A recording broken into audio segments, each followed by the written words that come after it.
샬롬, 반갑습니다.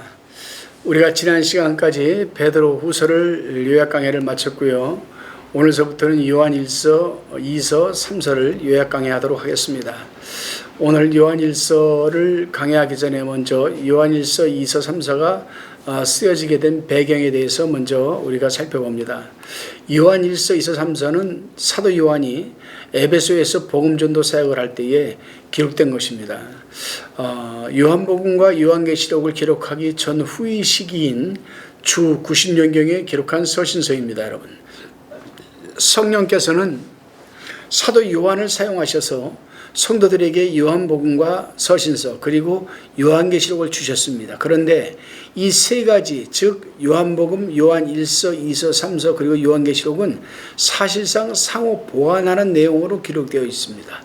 성도의 삶의 모습을 충분하게 지시해주는 내용으로 기록되어 있습니다. 여러분, 제가 표를 하나 만들었는데요. 우리가 참고를 해보면은 요한복음은 강조점이 구원이라면은 요한일서 2서 3서는 성화입니다. 성화. 그러니까 요한복음에서 성도가 구원을 받았으면 그 다음에 성화의 과정을 갖춰야 된다. 그리고 이 요한계시록에서는 영화를 이제 마무리를 하죠. 그 다음에 요한복음에서 내용을 보게 되면 과거의 역사지만은 요한일서 3서는 현재의 체험을 중심으로 기록을 했고 요한계시록은 미래의 소망을 기록을 했습니다. 그리스도에 대해서는 요한복음은 우리를 위해서 죽으셨지만 요한일서 2서 3서는 우리 안에 살아 계시는 걸로 기록이 되어 있습니다. 성령을 얘기하는 거죠. 요한계시록은 우리를 위해 돌아오시는 그런 걸로 재림하는 걸로 기록되어 있습니다. 말씀을 보게 되면 요한복음은 말씀이 육신이 된 것을 기록하였고 요한일서 2서 3서는 우리 안에 실제가 되는 걸로 기록이 되어 있고 요한계시록은 말씀이 정복하는 것으로 기록이 되어 있습니다. 여러분, 이렇게 사도 요한이 본서를 기록할 당시에 사도 요한은 노년기에 접어들었음에도 불구하고 끝이 없이 교회들을 살피며 가르치는 데 전념하였습니다. 그런데 사도 요한이 소아시아 지역의 교회들을 방문했을 때 영지주의 이단이 확산되고 있었습니다. 철학주의죠. 헬라 철학주의. 이 영지주의자들은 예수 그리스도의 신성과 육체적 성육신을 부인하며 기독교의 근본 교리를 위협했습니다.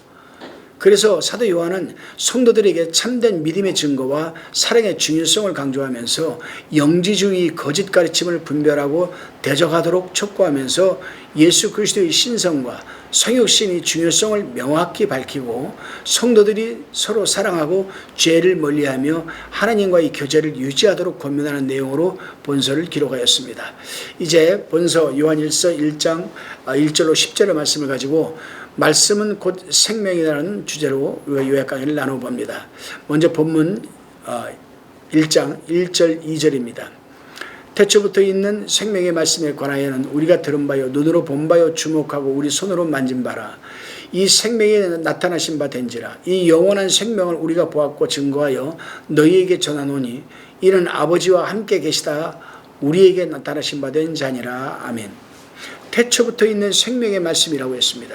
여기서 태초는 창조할 때에 하나님이 세상을 창조하실 때의 창조시 태초가 아니고 영원 태초를 말하는 겁니다. 여러분, 요한복음 1장 1절에 기록되어 있습니다. 이 태초는 시작이 있는 것이 아니고 영원한 태초, 즉 시작도 없고 끝이 없는 무시무종을 가리키는 말씀입니다. 여러분, 생명의 말씀은 말씀이 곧 생명이라는 뜻으로 예수 그리스도를 가리킵니다. 요한복음 1장 1절의 말씀은 로고스죠. 로고스, 원어로 이 말씀이 되신 그리스도께서 태초부터 하나님과 함께 계셨고 만물이 그로 말미암아 지은 바 되었다라고 기록하고 있습니다. 그렇습니다. 여러분, 성자 그리스도는 삼위일체 하나님으로 영원전부터 성부 하나님과 같이 계셨습니다. 그리스도를 말씀이라고 한 것은 성자 그리스도께서 본래 되시는 성부 하나님을 나타내 보여주시기 때문입니다. 사도 요한은 말씀 되신 예수 그리스도로부터 말씀을 들었고 눈으로 직접 보았고 손으로 만져보기까지 했습니다. 부활 전에도 그렇게 했고 부활 후에도 그렇게 했습니다. 이것이 사도된 자의 자격이요 징표요 특권입니다. 이로 인하여 사도의 증거는 확실하고 명백하며 견고하여 교회의 기초가 되는 겁니다. 여러분, 그 확실한 증거를 하나님께서 사도와 그 수종자들에게 성령의 감동으로 기록하게 하였으니 그것이 곧 성경입니다. 그리고 성경이 완성된 후에는 그 성경을 보고 예수를 믿고 하나님을 우리가 섬기게 하시도록 한 겁니다, 여러분. 3절 4절입니다. 우리가 보고 들은 바를 너희에게도 전함은 너희로 우리와 사귐이 있게 하려 함이니 우리의 사귐은 아버지와 그 아들 예수 그리스도와 함께 함이라. 우리가 이것을 쓰면 우리 기쁨이 충만케 하려 함이라. 사도들도 보고 들은 말을 전하였습니다. 그렇기 때문에 그 증거는 확실한 겁니다, 여러분. 그래서 사도들은 참된 진리를 큰 환난과 핍박이 있더라도 전하지 않을 수가 없었던 것입니다, 여러분. 사도들이 복음을 전하는 것은 성도들과 생명이 있는 사귐을 갖기 위해서라고 또 말하고 있습니다. 성도가 함께 모여 예배드리며 신앙으로 교제하는 곳에 하나님 아버지와 주 예수 그리스도께서 함께 계신다라고 마태복음 18장 20절, 누가복음 17장 21절에서 말하고 있습니다, 여러분. 그러므로 성도가 신령한 신앙으로 사귀는 것은 하나님 아버지와 예수 그리스도 더불어 사귀게 되는 것과 마찬가지라 이 말이죠, 여러분. 복음은 말씀입니다. 말씀은 사람 운동력이 있기 때문에 말씀을 전해주는 자와 받는 자가 다 기쁨이 충만합니다. 그렇습니다, 여러분. 예수님의 제자들이 복음을 전하고 돌아올 때에 기쁨이 충만하였고 전도하러 나갔던 70인도 기뻐 돌아왔습니다. 누가복음 10장 17절에서 그렇게 기록되어 있습니다, 여러분. 5절로 7절 말씀 봉독해 봅니다. 우리가 저에게서 듣고 너희에게 전하는 소식이 이것이니 곧 하나님은 빛이시라. 그에게는 어두움이 조금도 없으시니라. 만일 우리가 하나님과 사귐이 있다 하고 어두운 가운데 행하면 거짓말을 하고 진리를 행치 아니하거니와 저가 빛 가운데서 계신 것 같이 우리도 빛 가운데 행하면 우리가 서로 사귐이 있고 그 아들 예수의 피가 우리를 모든 죄에서 깨끗하게 하실 것이요. 아멘. 사도 요한이 예수 그리스도에게서 듣고 우리에게 전하는 소식은 곧 복음입니다. 그 전하는 복음의 내용은 하나님은 빛이시라는 겁니다, 여러분. 그렇습니다. 하나님은 영적 빛이요 진리의 빛이요 생명의 빛이요 사랑의 빛입니다. 하나님 자체가 빛이요 하나님의 세계는 빛의 세계입니다. 거기에는 어두움이 조금도 없습니다. 6절에 만일 우리가 하나님과 사귐이 있다 하고 하였습니다. 어두운 가운데 행하는 자는 하나님과 사귈 수가 없지요. 어두운 가운데 행하는 자는 진리를 행치 않는 자들입니다. 빛 대신 하나님을 떠난 자는 흑암에 거하는 자이므로 빛 대신 하나님을 사귈 수 없는 것이요 하나님을 참으로 사귀지 못한 자는 진리를 행할 수가 없습니다. 이것은 빛과 어둠이 함께 할 수 없기 때문입니다, 여러분.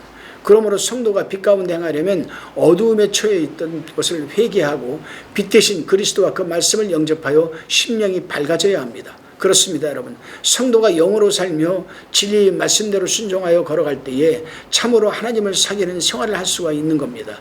하나님께서 빛 가운데 계신 것 같이 우리도 영적 생활을 하고 말씀대로 살고 성령의 인도를 받아 빛 가운데로 살아야 하나님과 성도가 참으로 사귀게 되는 겁니다, 여러분.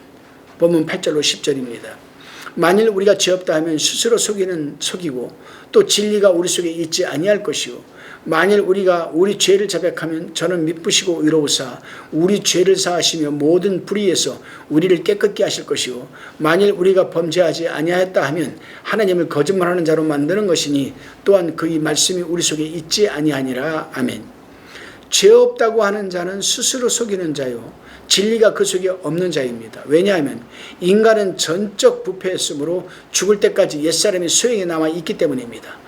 잠언서 20장 9절에 내 마음을 정하게 하였다 내 죄를 깨끗하게 하였다 할 자가 누구냐라고 했고 전도서 7장 20절에 선을 행하고 죄를 범치 않는 의인은 세상에 아주 없느니라고 하였습니다. 여러분, 성도가 날마다 죄를 발견하여 죄를 자백하는 자가 되어야 합니다. 하나님은 이런 자의 죄를 기쁨으로 사해 주시고 불의와 그 죄악의 세력으로부터 보호해 주시고 지켜주시고 점점 깨끗하게 만들어 주시는 것입니다.